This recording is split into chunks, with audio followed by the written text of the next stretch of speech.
10월 4일 본문은 출애굽기 25장 23절에서 40절입니다. 조각목으로 상을 만들되 길이는 2규빗, 너비는 1규빗, 높이는 1규빗 반이 되게 할 것입니다. 대략 길이 91.2cm, 너비 45.6cm, 높이 68.4cm 정도의 크기입니다. 조각목으로 만든 뒤에 순금으로 싸고 주위에는 금테를 두릅니다. 테두리에 손바닥 넓이만한 턱을 만들고 그 턱 주위에 금으로 테를 만듭니다. 손바닥 넓이만한 턱을 만든 것은 상위에 둔 것이 미끄러져 떨어지지 않도록 하기 위함입니다. 손바닥 넓이는 대략 7.6cm 정도가 됩니다.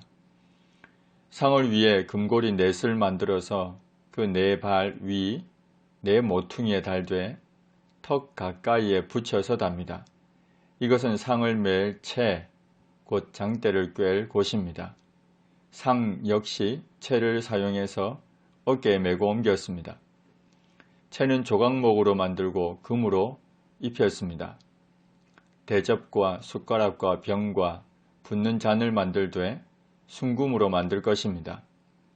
대접은 진설병을 나르거나 진설병을 두 줄로 진설하는 데 사용되었을 것이고, 숟가락은 납작한 접시를 의미하고 분향을 위해 마련된 향가루를 담기 위한 용도로 사용되었을 겁니다. 병은 하나님께 전제를 드릴 때 사용되었던 술이나 포도주를 보관하는 용도였을 것이고, 붓는 잔은 포도주나 독주를 붓는 데 사용되었을 겁니다. 상 위에는 진설병을 두어서 항상 하나님 앞에 있게 할 것입니다. 진설병은 문자적으로는 얼굴 앞에 떡인데 누룩을 넣지 않은 무교병입니다. 12개의 무교병을 6개씩 두 줄로 진설해 두었고 안식일마다 교체했습니다. 그리고 묵은 떡은 제사장만이 먹을 수 있었습니다. 순금으로 등잔대를 쳐서 만들었습니다. 그 밑판과 줄기와 잔과 꽃받침과 꽃을 한 덩이로 연결해서 만듭니다. 가지 6을 등잔대 곁에서 나오게 하되 3가지는 이쪽으로, 다른 3가지는 저쪽으로 나오게 합니다. 그리고 이쪽 가지에 살구꽃 형상의 잔 셋과 꽃받침과 꽃이 있게 하고 저쪽 가지에도 동일하게 해서 등잔대에서 나온 가지 6을 갖게 할 것입니다. 등잔대 줄기에는 살구꽃 형상의 잔 넷과 꽃받침과 꽃이 있게 할 것입니다. 모두 합하면 잔은 22개가 됩니다. 6가지에 3개씩, 그리고 줄기에 4개, 모두 22개입니다.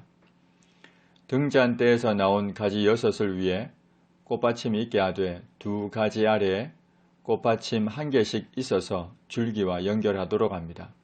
그리고 하나의 순금 덩어리에서부터 쳐서 만들어 꽃받침과 가지와 줄기 등이 연결된 상태로 있게 합니다. 등잔 7을 만들어 줄기 위와 6가지 위에 두어서 앞을 비추게 합니다. 모두 7개의 등잔입니다. 이 등잔은 앞서 말했던 잔과는 달리 실제로 등불을 타오르게 하는 심지가 있습니다. 불집게와 불똥 그릇도 순금으로 만듭니다. 불집게와 불똥 그릇은 심지를 정리하고 닷한 심지를 담아 옮기는 데 사용합니다. 등잔대와 이 모든 기구를 순금 1달란트 곧 34kg으로 만듭니다. 이 모든 것들을 만들 때에는 반드시 하나님께서 이 산에서 모세에게 보이신 양식대로 만들어야 할 것입니다.